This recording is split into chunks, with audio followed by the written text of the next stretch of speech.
आज आइए हम विश्वास का तेल इस विषय के अंतर्गत परमेश्वर के वचन का अध्ययन करें।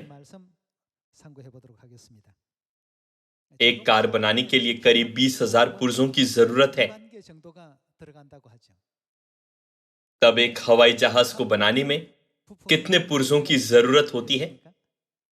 लेकिन लोग कहते हैं कि बोइंग 747 एक यात्री जहाज बनाने के लिए करीब 45 लाख पुर्जों की जरूरत होती है। तब मनुष्य के शरीर के बारे में क्या? एक वयस्क के शरीर को बनाने के लिए करीब 1,000 खरब कोशिकाओं की जरूरत होती है। और हर कोशिका में कितने पुर्जे होते हैं? हमने एक दिन उसके बारे में वीडियो देखा था। वो कहता है कि एक कोशिका बनाने के लिए लगभग 10 अरब पुर्जों की जरूरत होती है। एक मानव शरीर करीब 1 खरब कोशिकाओं से बनाया जाता है और हर एक कोशिका के पास 10 अरब पुर्जे होते हैं। क्या यह अद्भुत नहीं है? आप इत्तेफाक से नहीं बने हैं। आप सचमुच बहुमूल्य जीव हैं। हम देख सकते हैं कि इस संसार में जन्मा हुआ कोई भी बेकार नहीं है। 1,000 या 10,000 हवाई जहाज भी उन पुर्जों की संख्या को नहीं पकड़ सकते जो मनुष्यों के पास है। परमेश्वर ने हमारे मानव शरीर को इतने रहस्यमय तरीके से बनाया है। इस रहस्यमय मानव शरीर में एक अद्भुत प्रणाली है जो आत्मिक दुनिया के मामलों को भी सम्मिलित कर सकती है, जिसे इस संसार के लोग नहीं समझ सकते। आइए हम अब बाकी सभी चीजों को निकालें और विश्वास के भाग पर एक नजर डालें। विश्वास अदृश्य आंतरिक दुनिया की एक चीज है। चाहे वो अदृश्य आंतरिक दुनिया की एक चीज है, लेकिन आइए हम देखें कि विश्वास के द्वारा किस प्रकार के बदलाव होते हैं। जब हम विश्वास रखें, तब यह संसार जहां हम रहते हैं और हमारा परिवेश थोड़ा थोड़ा करके बदलता है। वे थोड़ा थोड़ा परमेश्वर की दुनिया में बदलता है। आइए हम आज इस मामले को समझें। जब विश्वास की बात आती है, तब हम 10 कुंवारियों के दृष्टांत में 5 समझदार कुंवारियां और 5 मूर्ख कुंवारियों के मामले को देख सकते हैं। इस चित्र में आप समझदार कुंवारियों को तेल खरीदते देख सकते हैं, है ना? तेल विश्वास को दर्शाता है ना? जब परमेश्वर ने हमारे मानव शरीर को बनाया, तब उन्होंने हर एक कोशिका को 10 अरब पुर्जों से बनाया और करीब 1,000 खरब कोशिकाओं से पूरे मानव शरीर को बनाया। यह सच में अद्भुत है। जब मैंने वीडियो के द्वारा उसे सीखा, तब मैं सच में चकित हुआ था। मैं ये जानकर चकित हुआ कि कैसे हमारा मानव शरीर बनाया गया है। लेकिन परमेश्वर ने हम स्वर्गीय संतान के अंदर और क्या बोया? यिर्मयाह 31 का आयत 31 के अनुसार कुछ है जिसे परमेश्वर ने बोया है। परमेश्वर ने कहा कि वो हमारे हृदयों में नई वाचा बोएंगे। लोग जिनमें नई वाचा बोई गई है अलग है, लेकिन हम स्वर्गीय संतानों के पास अपने अंदर कुछ है जो नई वाचा के सत्य के समाचार को सुनने पर तुरंत प्रतिक्रिया करता है। इसीलिए परमेश्वर ने हमें समारिया और पृथ्वी की छोर तक सुसमाचार की घोषणा करने को कहा है।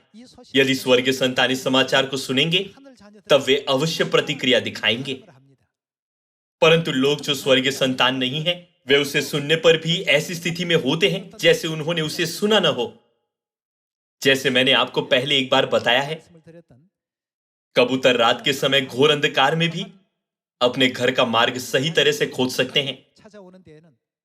आधुनिक विज्ञान साबित करता है कि वो मैग्नेटाइट के कारण है जो परमेश्वर ने कबूतरों के मस्तिष्क में लगाया है। आज हम ब्रह्मांड के रहस्य में, अंतरिक्ष में, जिसे परमेश्वर ने बनाया, माता के साथ आराधना मनाने की महिमा का आनंद उठा रहे हैं। और हम समय के बहाव में, जो फिर कभी नहीं आएगा, हमारी पवित्र स्वर्गीय माता के साथ इस दिन को बिता रहे हैं। अब आइए हम 10 कुंवारियों का दृष्टांत के द्वारा विश्वास की दुनिया पर एक नजर डालें, जिसे हमें महसूस करने और समझने की जरूरत है। 10 कुंवारियों के दृष्टांत में 5 ने विश्वास के तेल को बहुतायत से तैयार किया, क्योंकि वे समझदार थी। लेकिन दूसरी 5 मूर्ख कुंवारियों ने उतना तेल तैयार नहीं किया था जो दूल्हे के आने की प्रतिज्ञा किए गए समय तक रह सकता था। इसलिए जब दूल्हे के आने में देर हुई तो उनका तेल समाप्त हुआ। जब हम आत्मिक दृष्टिकोण से इसे देखें तो 5 कुंवारियां जिन्होंने तेल तैयार नहीं किया, वे वो विश्वासी हैं जिनके पास विश्वास की कमी है। और 5 समझदार कुंवारियां जिन्होंने पर्याप्त तेल तैयार किया था, वे हैं जिनके पास बहुतायत से विश्वास है। विश्वास के तेल के बिना हम दीपक को नहीं जला सकते या अंधकार को दूर नहीं कर सकते। केवल जब हमारे पास पर्याप्त विश्वास का तेल होता है, तब हम स्वर्गीय लोगों के रूप में उज्ज्वलता से परमेश्वर के सत्य की ज्योति को चमका सकते हैं। व्यवस्था विवरण अध्याय 8 वचन 2 में यह लिखा है कि परमेश्वर हमारी परीक्षा करते हैं कि वो यह जान ले कि हमारे मन में क्या है और हमारा विश्वास किस तरह का है। परमेश्वर को सिर्फ हमारे विश्वास में दिलचस्पी है। यह बाहरी वातावरण नहीं है जो बाहरी दुनिया को बदलता है जहां हम रहते हैं।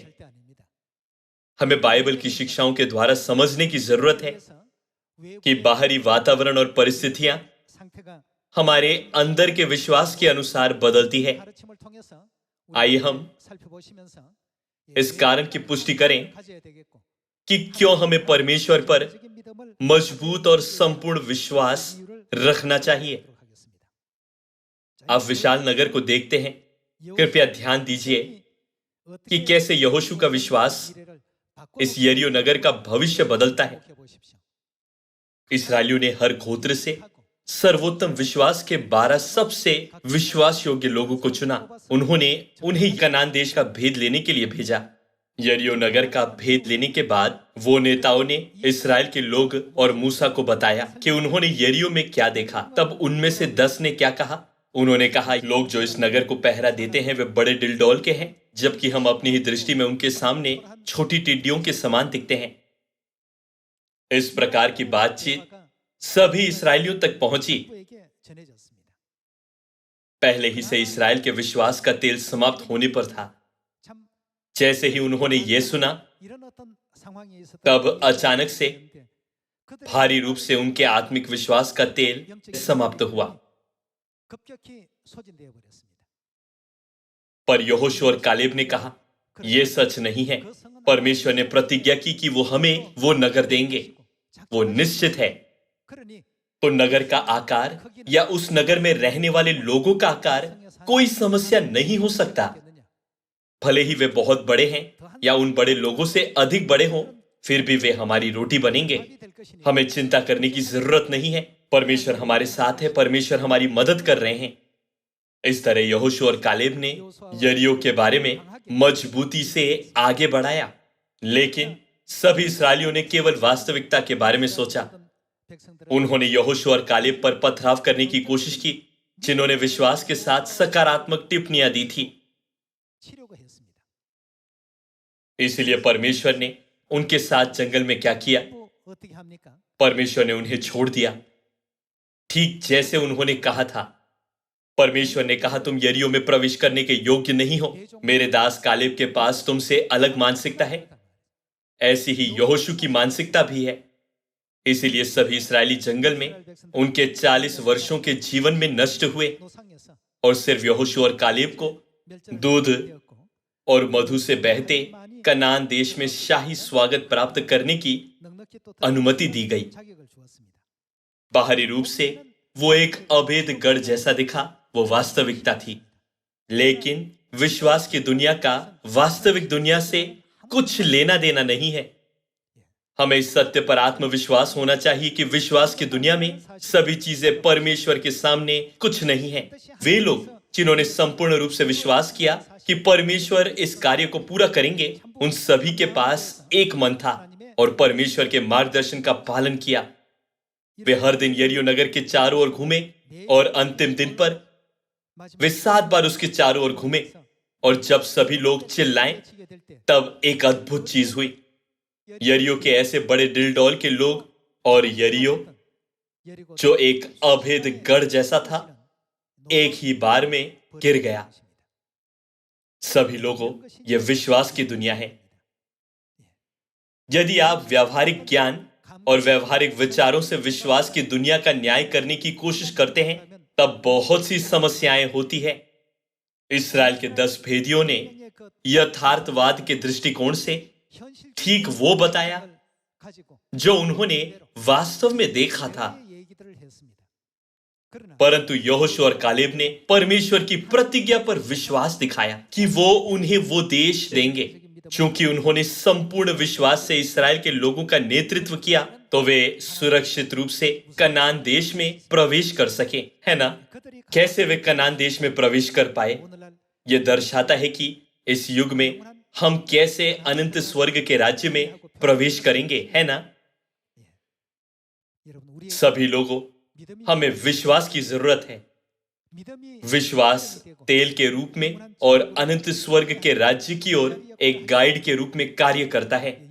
एक चीज है जो हमें यहोशू के विश्वास के बारे में ध्यान देने की जरूरत है।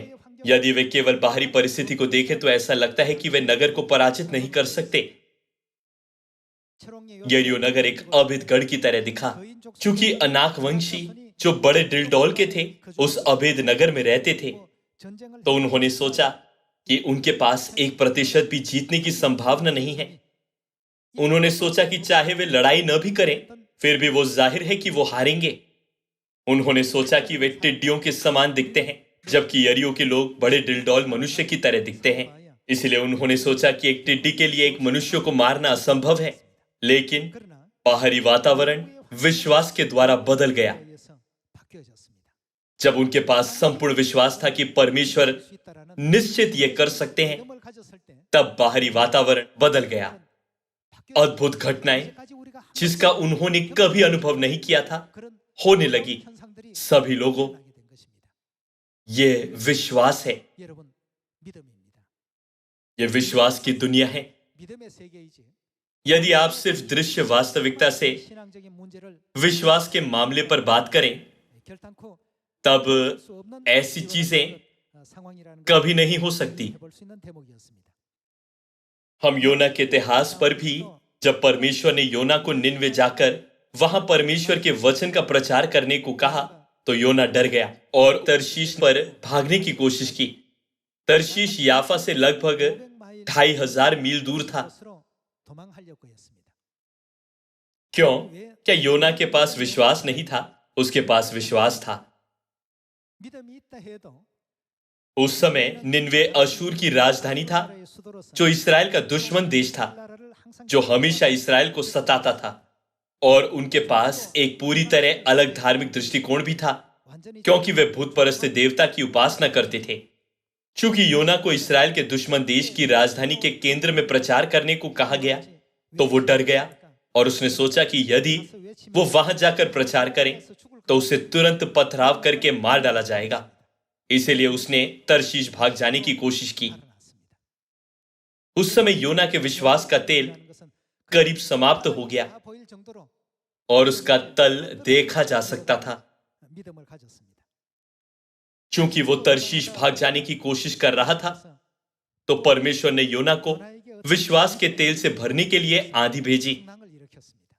वहां आंधी आई और उनका जहाज डूबने पर था। तब जहाज पर सवार लोगों ने कहा, यह एक साधारण मौसम घटना नहीं है।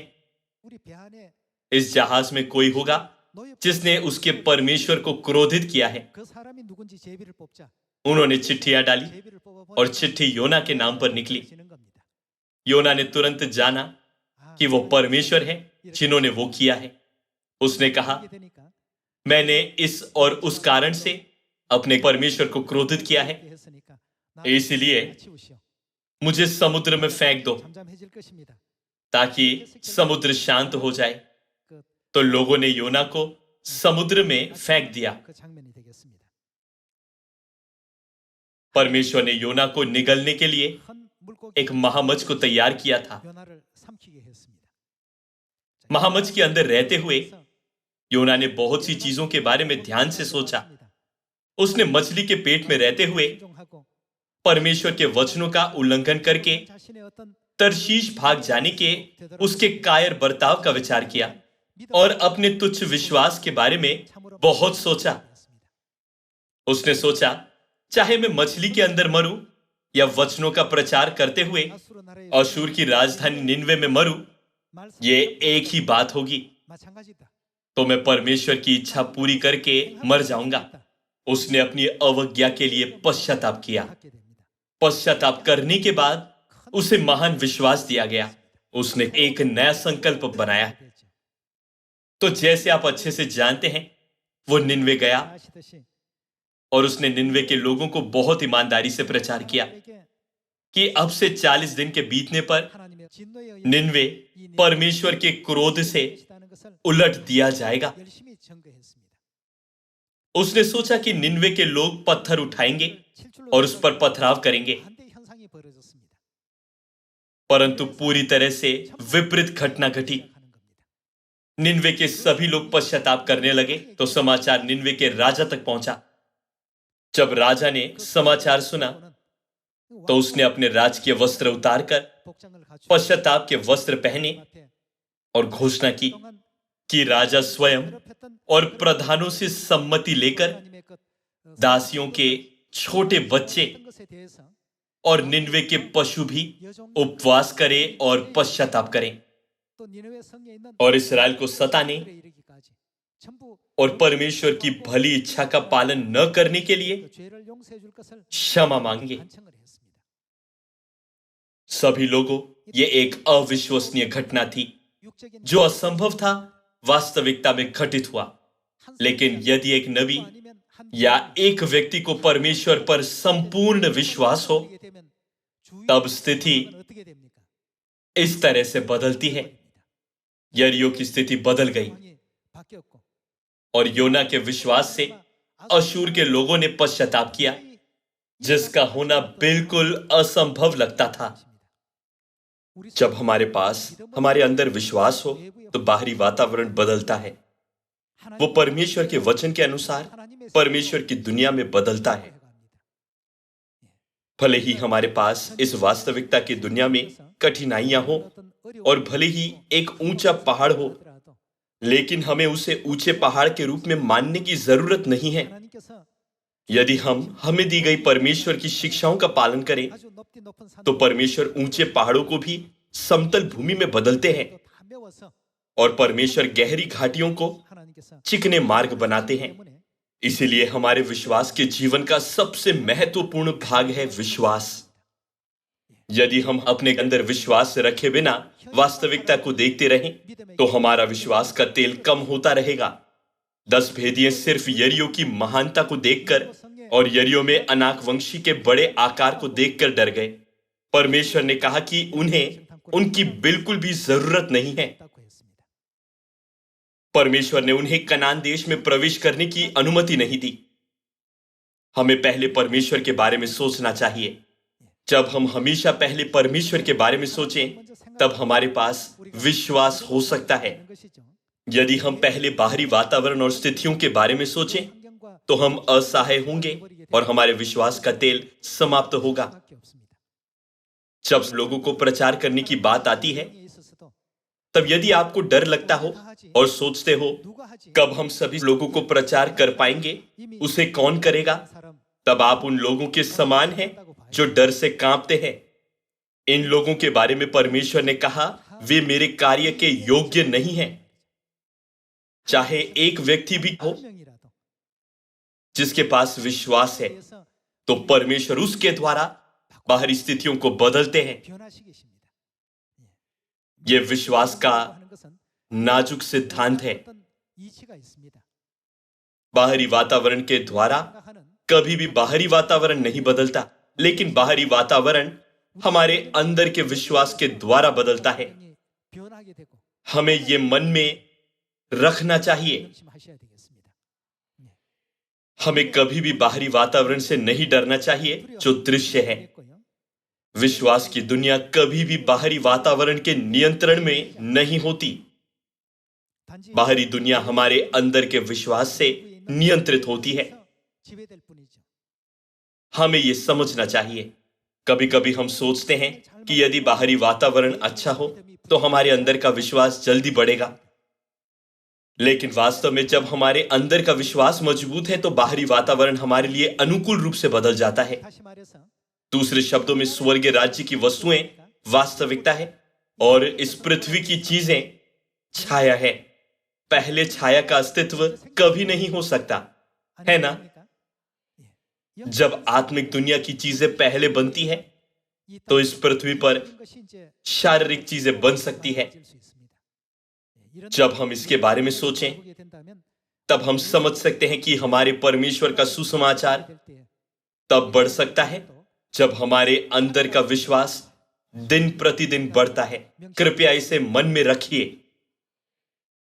हम विश्वास की तुलना किससे कर सकते हैं? हम उसकी तुलना रिमोट कंट्रोल से कर सकते हैं। रिमोट कंट्रोल से आप बाहर से घर के तापमान का नियंत्रण कर सकते हैं। यदि गर्मी है तो आप घर को ठंडा कर सकते हैं और आप घर में जाने से पहले, जैसे कि घर पहुंचने से 10 मिनट पहले, घर का तापमान नियंत्रित कर सकते हैं। तब भले ही घर में कोई ना हो तो क्या होता है? घर के अंदर की हवा गर्म हो सकती है। स्विच स्वयं चालू होती है और लाइट अपने आप चालू होती है। किसके द्वारा? रिमोट कंट्रोल के द्वारा। आत्मिक दुनिया में हमारा विश्वास रिमोट कंट्रोल की भूमिका निभाता है। हमारे विश्वास के द्वारा हम वास्तविक चीजों को उन चीजों में जिन्हें हम चाहते हैं बदल सकते हैं। इसीलिए हमारे परमेश्वर ने हमें विश्वास रखने को कहा है। क्योंकि हमारे पास यह आत्मिक ऊर्जा पर विश्वास नहीं है तो हम उसका उपयोग नहीं करते। हम विश्वास नामक इस आत्मिक ऊर्जा का उपयोग नहीं करते।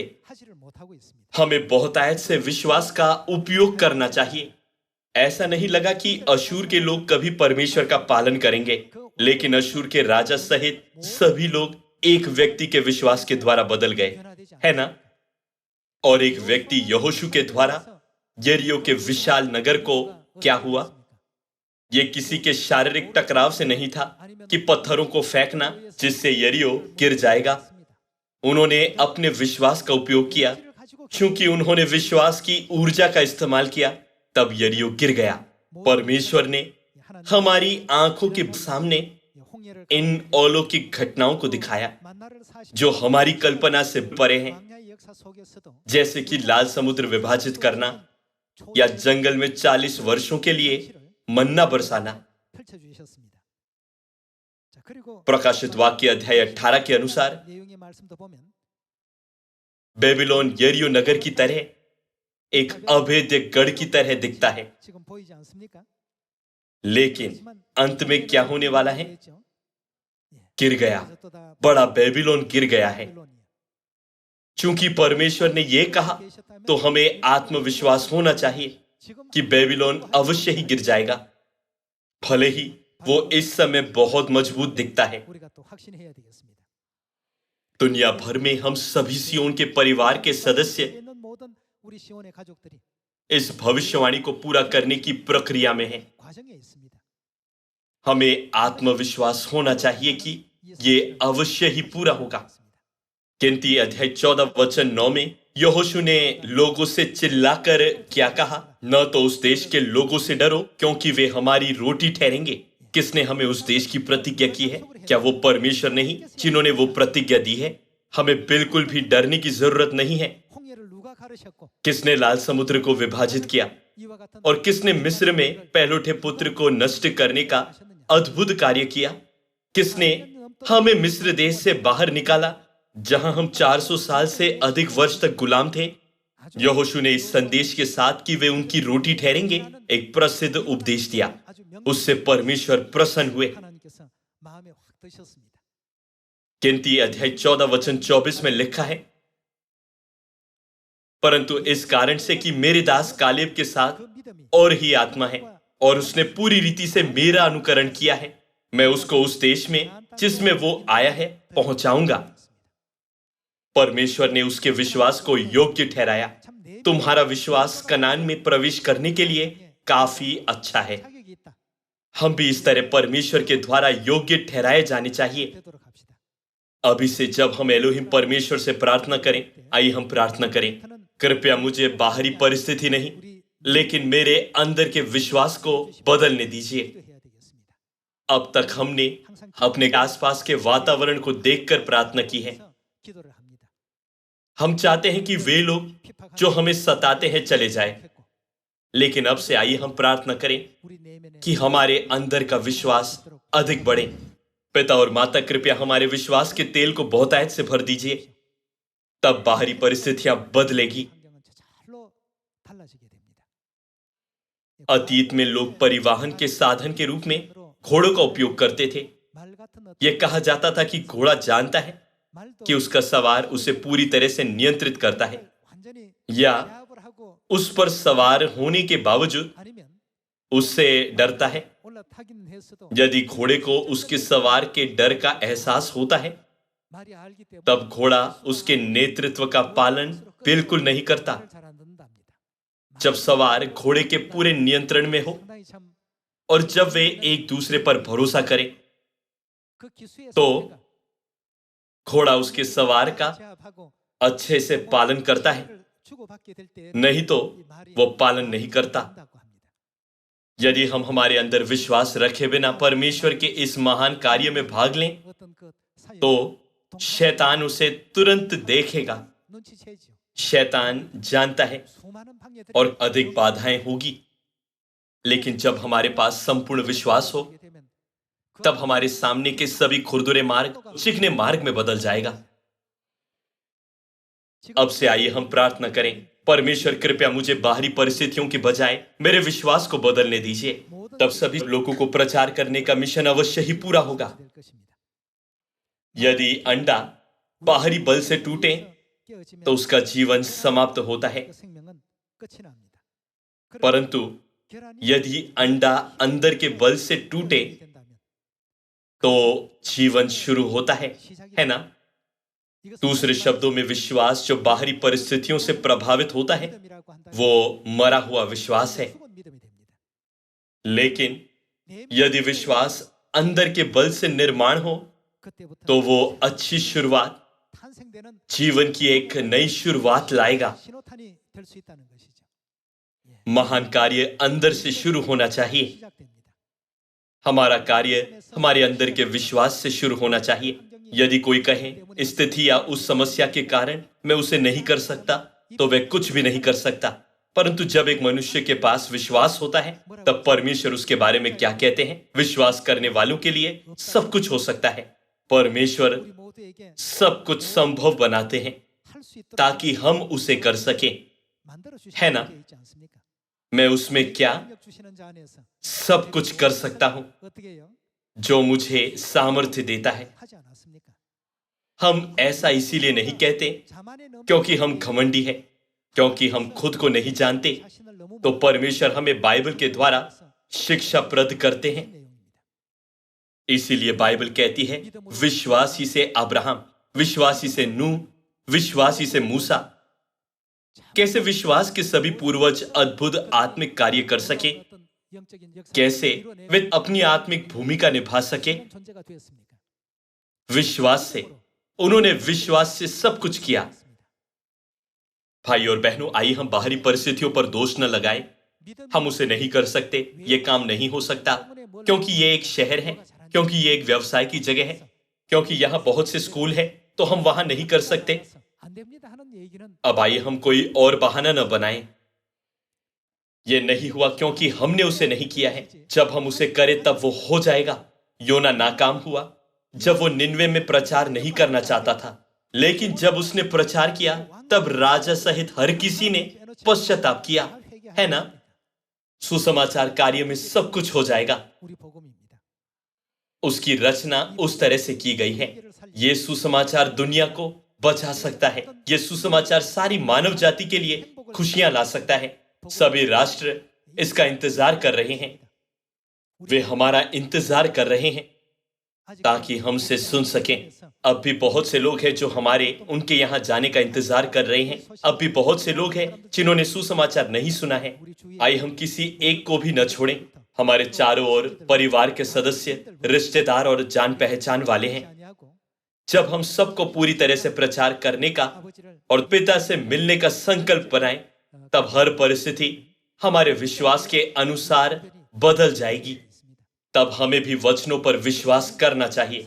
राज्य का सुसमाचार समारिया में और पृथ्वी की छोर तक प्रचार किया जाएगा। यह हमारी महान आशीष है। हम एक दूसरे को स्वर्ग में बहुतायत से आशीषों को इकट्ठा करने के लिए एक दूसरे को अभिवादन करते हैं। परमेश्वर आपको आशीष दे। पृथ्वी पर आशीषें थोड़े समय ही रहती है और गायब हो जाती है। वे तब गायब हो जाएगी जब हमारा जीवन पृथ्वी पर समाप्त हो जाएगा। कभी कभी चीजें जिन्हें आशीष के रूप में माना जाता है, वे पृथ्वी पर दुर्भाग्य में बदल सकती है। लेकिन स्वर्ग में की आशीषें अनंत काल की आशीषें हैं। वे हमें भलाई, आनंद और खुशी लाएगा। आइए हम लोगों को प्रचार करने के मिशन को पूरा करने में अपना पूरा हृदय डालें और आइए हम सब एक बने और इस वर्ष को आशीष से भरा हुआ बनाएं। पिता और माता, आपका बहुत बहुत धन्यवाद।